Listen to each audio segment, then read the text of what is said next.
Oke, ya. Assalamualaikum warahmatullahi wabarakatuh. Waalaikumsalam warahmatullahi wabarakatuh. Oke, terima kasih untuk kehadiran teman-teman di sini. Di sini aku mau menyampaikan hasil latihan kemarin untuk public speaking dengan mentor Eric Hadis Saputra, gitu ya. Oke, mulai aja untuk yang pertama. Di sini ada 4 cara public speaking ya. Yang pertama itu adalah seni berbicara di depan publik. Yang kedua adalah komunikasi skill. Terus ketiga, pengelolaan hambatan grogi dan tidak yakin, cara menembus faktor kritis. Dan keempat adalah mengelola audiens. Untuk yang pertama, seni berbicara di depan publik. Di sini ada 2 item. Yang pertama adalah jenis berbicara di depan publik dan punya etika atau etiket berbicara di depan publik. Mitosnya itu kalau misalkan dari seni berbicara mungkin karena bakat gitu ya, karena sering maju ngomong di depan gitu ya. Tapi faktanya adalah kemampuan berbicara itu untuk didapatkan dari latihan atau dari praktek. Nah, penyebab aslinya adalah untuk menjadi hambatan dari berbicara di depan publik itu adalah dengan rasa gugup dan rasa takut. Jadi mungkin mengurangi rasa gugup dan rasa takut seperti aku sekarang ini, mungkin aku juga belajar menarik nafas dengan pelan gitu ya, cara untuk agar gak gugup gitu atau mengurangi rasa takut. Kemudian ada tujuan public speaking. Nah, di sini ada 5, yaitu yang pertama menyampaikan informasi atau to inform, di mana di sini adalah bisa berupa kebijakan atau hasil dari pemikiran dan penelitian. Yang kedua, mempengaruhi atau to pressure, informasi untuk memberikan mengetahui baru yang diikuti oleh perubahan opini-opini. Kemudian menyampaikan pendapat, berbicara harus mampu ya memiliki dasar berupa data gitu. Jadi kalau kita biasanya juga sering di by data, misalnya by data dari RPJM kayak gitu ya, ataupun recession. Kemudian memotivasi. Nah, memotivasi ini adalah cara public speaking yang sering setiap hari ya, morning briefing dan close briefing gitu. Itu mau morning briefing pasti memberikan semangat ke teman-teman tim, terus pas close briefing juga memberikan semangat tim untuk terus untuk kedepannya. Kemudian kelima adalah menghibur. Nah, untuk menghibur ini cara penyampaian yang untuk gampang dinikmati ya. Kalau misalkan dari menghibur itu biar tidak sepaneng atau tidak kaku gitu ya. Jadi ada hal-hal yang mungkin diubah dari cara penyampaian public speaking dengan cara menghibur. Mungkin ada di tengah-tengah saat penyampaian motivasi, di tengah-tengahnya ada cara untuk menghiburnya gitu. Ini itu untuk tujuan public speaking.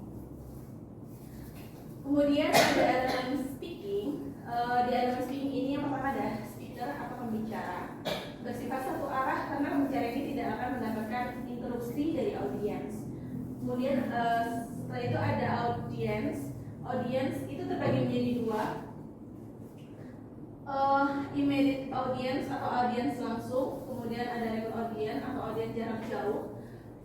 Untuk yang audiens langsung yaitu mereka yang langsung oleh kita seperti ini saat ini ya, itu adalah audiens langsung. Kemudian kalau misalkan audiens jarak jauh, biasanya kita pakai nge-zoom ataupun secara online gitu. Kemudian pentingnya memahami audiens. Yang pertama, pastinya kalau untuk berbicara di forum kan nggak hanya kosong gitu ya. Pasti kita harus mencari tahu nih. Contohnya itu mungkin roasting ya. Cara merosting itu kan kita juga nggak sembarangan. Kalau misalkan roasting memang itu cara penyampaian informasinya dengan cara menghibur. Nah, roasting ini harus dia tahu nih pertama riset dulu audiensnya itu siapa. Dia nggak sembarangan, misalkan ada pejabat, dia nggak sembarang ngomong ataupun orang-orang penting gitu. Terus yang kedua adalah menggunakan bahasa verbal maupun non verbal. Nah, ini adalah gestur tubuh, cara terima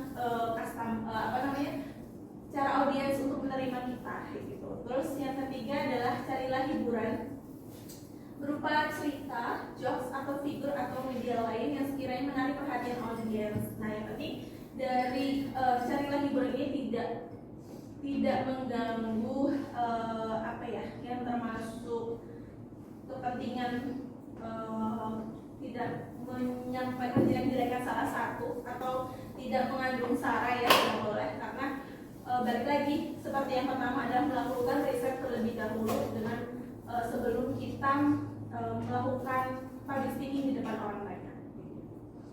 Kemudian lanjut lagi ada message. Di sini message ini adalah penyampaian pesan baik secara verbal dan non verbal juga. Model ini bisa berupa formal, semi formal ataupun informal. Kemudian ada noise. Berdasarkan dari De Vito di 2009, perbedaan noise dan signal. Kalau signal adalah segala macam informasi atau pesan yang ingin didengar oleh audiens. Berarti untuk signal ini adalah mereka yang ditunggu-tunggu gitu ya, kayak misalnya mungkin ditunggu-tunggu. Kemudian kalau noise ini sebenarnya segala sesuatu yang tidak ingin didengar gitu ya, tidak ingin didengar atau mengganggu audiens saat menerima signal gitu. Jadi memang kayak aku nggak mau lah, aku turun aja. Ataupun kalau misalkan pas kuliah nggak mau ada dosennya juga, udah lah aku kabur gitu. Tidak bisa. Lanjut, kemudian ada konteks. De Vito juga di 2009 ini ada 4 konteks ya. Yang pertama konteks fisik. Konteks fisik itu berupa tempat atau lingkungan. Kemudian ada konteks psikososial, merupakan hubungan antara speaker dengan audiens. Kemudian konteks temporal itu adalah waktu atau jam mana public speaking itu dilakukan. Kemudian keempat adalah konteks kultural, di mana mencakup kepercayaan, gaya nilai-nilai, bahkan gender atau perilaku speaker dan audiens yang dibawa saat presentasi. Tuh. Kemudian lanjut kembali, di sini ada channel. Untuk channel dalam public speaking, media penyampaian pesannya itu bisa berupa visual maupun non visual. Seperti yang sedang dilakukan saya itu melalui pembuatan PPT, kemudian di laptop dan dilayarkan di TV, kemudian menggunakan kamera untuk rekaman. Kemudian ada ethics. Ini adalah ketika berbicara menggunakan ketika berbicara masalah etika itu yang akan diatur untuk agar tidak agar tidak mengundang atau tidak melarang undang-undang atau norma yang berlaku saat ini. Jadi perlu ada etika dalam berbicara.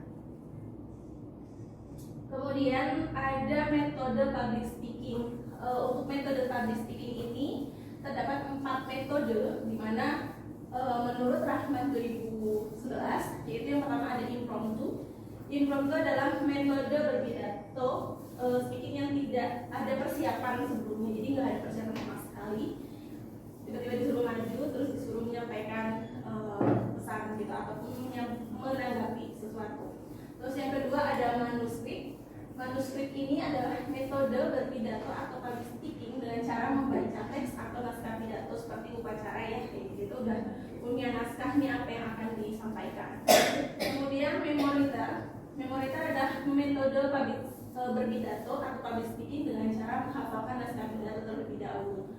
Terus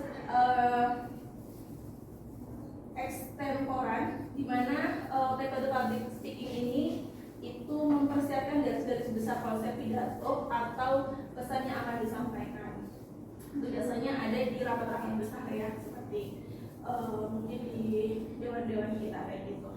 Kemudian dengan adanya 4 metode public speaking ini, ada 3 kata kunci sukses untuk presentasi. Yang pertama ada mental, itu berani tampil.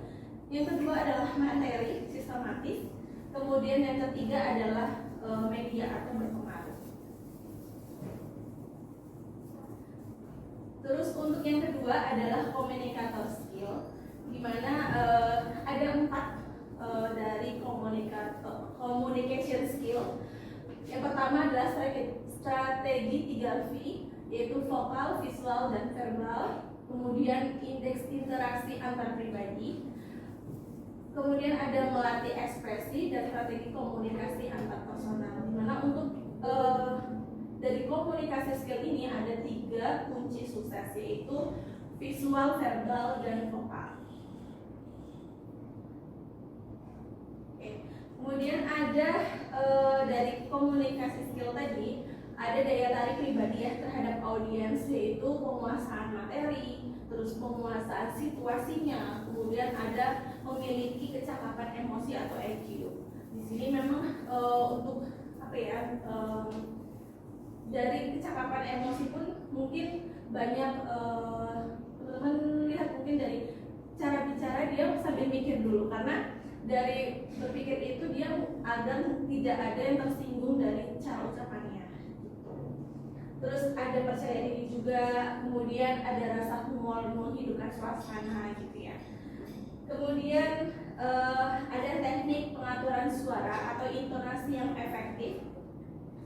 Di sini jelas ada audibilitas, terdengar jelas, minat dan arti atau penekanan, terus durasi ujaran atau kecepatan berbicara, kemudian ketinggian atau nada suara, kemudian ada volume. Jadi volume memang sangat dibutuhkan ya untuk menjadi pembicara di depan saat volume kecil ataupun besar gitu. Jadi bisa mengatur suasana dan mengatur volume yang dibutuhkan untuk audiens juga. Jadi kalau lagi tenang bisa kita juga lebih pelan, tapi kalau misalkan ada situasi yang dibutuhkan bisa tinggi.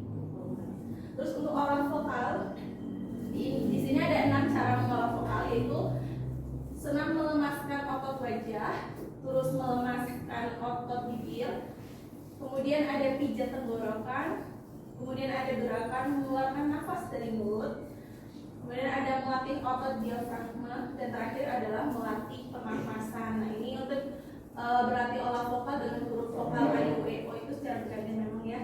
Untuk melatih vokal itu nggak hanya saat public speaking aja, mungkin kalau kita lihat itu kan hanya penyanyi-penyanyi ya, gitu. Kalau penyanyi ada yang sampai makan kencur gitu ya. Nah ini IUEO juga dibutuhkan untuk para semua pembicara dimanapun mereka juga mau cara bicara yang baik. Kemudian ada gaya komunikator. Nah untuk gaya komunikator ini yang pertama ada senam melemaskan otot wajah, kemudian melemaskan otot bibir, pijat tenggorokan. Oke lanjut. Ada 4 jenis cara gaya komunikator. Yang pertama adalah komunikator konkret, di mana tipe komunikator penyampaian pesannya itu harus jelas, spesifik dan mudah dipahami. Kemudian ada komunikator spontan. Ini adalah tipe komunikator yang penyampaiannya secara cepat atau tanpa terlalu banyak persiapan gitu ya. Mereka bukan spontan gitu ya tadi. Ya, dan tipe komunikator yang penyampaian memang spontan, mikir langsung dari gitu ya. Terus ketiga ada komunikator intelektual. Ini mungkin cara penyampaian komunikatornya itu yang sangat pelan-pelan dan sangat menata bahasa dulu untuk penyampaiannya agar dia sesuai analitisnya kemudian terstruktur dan berbasis pengetahuan gitu. Terus lanjut lagi untuk komunikator sensitif. Nah ini adalah tipe komunikator yang sangat peka dengan perasaan, situasi dan kebutuhan lawan bicaranya. Kemudian ada yang ketiga, mengelola hambatan, grogi dan tidak yakin cara menembus faktor kritis. Itu ada 3. Yang pertama adalah menembus mental block, kedua adalah menguatkan psikologis dan kesiapan diri, terus ada praktik anchoring. Dan terakhir ada pengelolaan audiens, di mana pengelolaan audiens ini ada 4. Yang pertama adalah strategi dan atensi audiens, kemudian menembus faktor penghambat antara narasumber dan audiens, kemudian membentuk postur presenternya, dan terakhir adalah praktik berbicara di depan publik. Baik, terima kasih. Mungkin ini saja yang bisa saya sampaikan. Terima mohon maaf. Mungkin kalau ada